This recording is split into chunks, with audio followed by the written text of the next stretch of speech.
So, you're playing rank in Street Fighter 6, or Tekken 8, or 2XKO, or Guilty Gear. Look, point is, you're playing rank in a fighting game. You understand the mechanics, you know matchups pretty well, and you're actually going on win streaks and steamrolling people.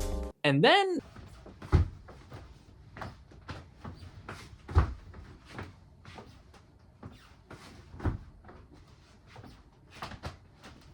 Yo, are you good, man? Oh yeah, man. I'm just trying to rank up. You know you could just No. It's cool. It's cool, man. I got it. Alright. You find yourself stuck. This is completely normal. It's okay to be stuck because everyone was at one point when improving in anything. From a fighting game perspective, this can be extremely overwhelming since there's a lot of things that are happening in a series of matches. Like, is it your offense that you gotta work on? Nah, it could be your defense though. But what about that one move that one person did on me? Or that one mix-up? Maybe it's just that one specific matchup? The matchup is unwinnable. Give up. Oh, wait! My opponent played Mai. They just gotta delete her from the game. With all that being said, improving isn't just cramming a bunch of things in your head to solve, but it's just simply taking these three concepts and putting them to work. Implementing these concepts helped me rank up from High Master to Street Fighter 6 all the way up to Ultimate Master. But that's just one example, because these concepts can apply to any skill level in any game. Before we get into these three concepts, be sure to like, comment, and subscribe, and on to the video. Fighting games are all about juggling a bunch of different problem-solving skills all in a short amount of time. So it is very easy to get overwhelmed, especially when you're losing very badly. So you can easily think that you have multiple things to work on. Hey, good games, man. But you think you could give me a little bit of advice on what I should work on next? Yeah, no, I think you play pretty well, man. I just think you gotta work on your footsies, your spacing, your neutral, your oki, your meeting timing, your backdash timing, your fuzzy mashing, your delay teching, your drive rushes, your parry timing, your heat engagers, your jab strings, your side steps, your Korean backdashes, air dashes, your Roman cancels. Working on multiple issues at a time can lead to burnout extremely fast, which is why I introduced the first concept, learning one thing at a time. Honestly, the other two concepts revolve heavily around this first one because of something called the mental stack.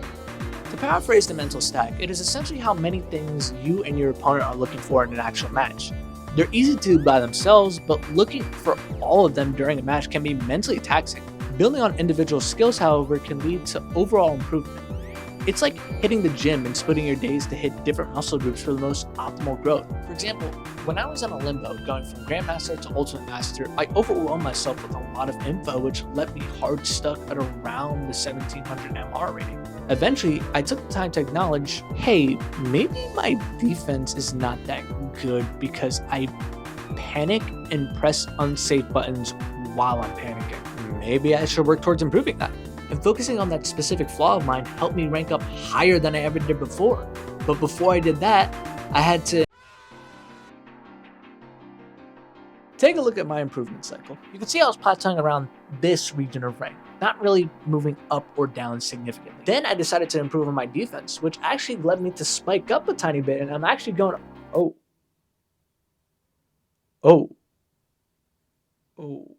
what happened? To put it simply, your performance is certainly going to dip.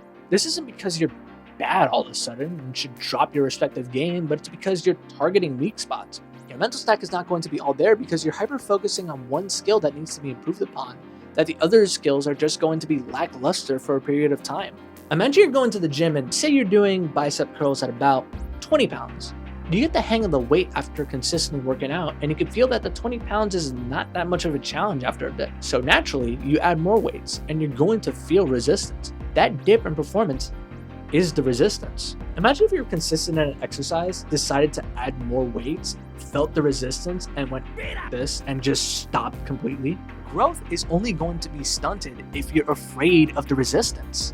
Around this point in my journey of improvement, it was clear that I was feeling a strong amount of resistance. And it's because I was just not used to the things that I was working on. Simply put, my defense was still actively being worked on around this low point. And as I kept working on it, there was a gradual increase in my results. My improvements naturally got welded into my mental stack and helped me overall become a better player than I was a month ago. I went higher than I did before, then I hit another dip because I needed to start working on another thing. Then I went back up and, oh look, it's the overarching goal that I wanted. And then I started dipping again. The win-loss ratio can certainly mess with one's ego, and it is a completely natural occurrence because this is a competitive game after all. There's a winner and there's a loser. However, learning to become a better player is understanding that your goal isn't to win, but it's to work on small things bit by bit, one at a time. You're building a house, brick by brick. And say you're doing intensive work like construction, building a house, you would need breaks, right? You need breaks. I see you tilt queuing. Put that controller down. Down. It is so easy to get lost in a rank vortex and just start tilt queuing during a session. I just need one more win, or I just need more hours to better understand the game, are phrases I often told myself when I played any fighting game. In reality, it's really the opposite.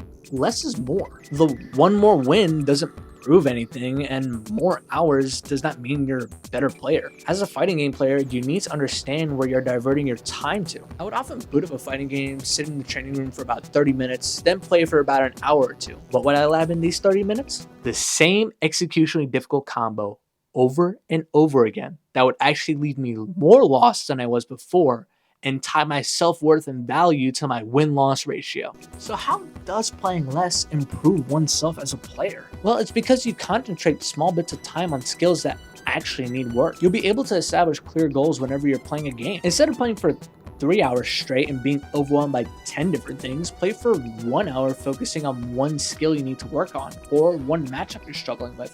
A good friend of mine actually helped me establish a structure on how to actively improve in each session. If I'm just in the training room labbing, instead of drilling one thing for an hour, drill 4 things for 15 minutes. Or if you're playing matches, play for 45 minutes. Then for your last 15 minutes, just take a break, breathe, and relax. There'll be days where I would play or lab just for that hour before going to work, and that's it. And that's completely okay because what I was doing in that hour was valuable and actively working towards my weak spots in my gameplay. I wasn't playing to win or labbing just to do something with my hands. That Shin Dream combo is not important. Stop labbing it. Oh. Instead of crashing and burning with that one more match mentality, that one more match mentality would just get left hanging there, and it would actually be the sole motivator to go back and learn. I would actively think on what I could improve on next time, and it would be a huge motivator throughout my day. And ultimately, it was that motivation that helped me build up to become a more consistent and better player. Now, there's a small thing that I did mention that isn't really a part of the 3 main thoughts, but it is just, if not even more important, actually. Find a community. I'm serious. Having people by your side to give you insights on your gameplay is just as important as these 3 other points. What's great about the fighting game community is that there's always people to reach out to who want to actively help you. Finding a group to help understand your struggles and flaws as a player can be a healthy way of going about your growth and not leave you in the dark. You can get feedback, tips, and perspectives you never even thought of before that someone else can point out. Beyond just talking to people, there are plenty of online resources that can help you get a head start in a game or give you a good structure on what to work on next. Oh shit, that's me! Ultimately, you'll learn that you are not alone in your journeys and struggles, and I'm pretty sure there are people in the comments who want to improve just as much as you do. And that's pretty much all I have for this video. If you enjoyed this video and want to see more educational content like this, be sure to like, comment, and subscribe. And if you want to see more gameplay and shenanigans, just click right here. Anyways, thank y'all so much. Y'all take care.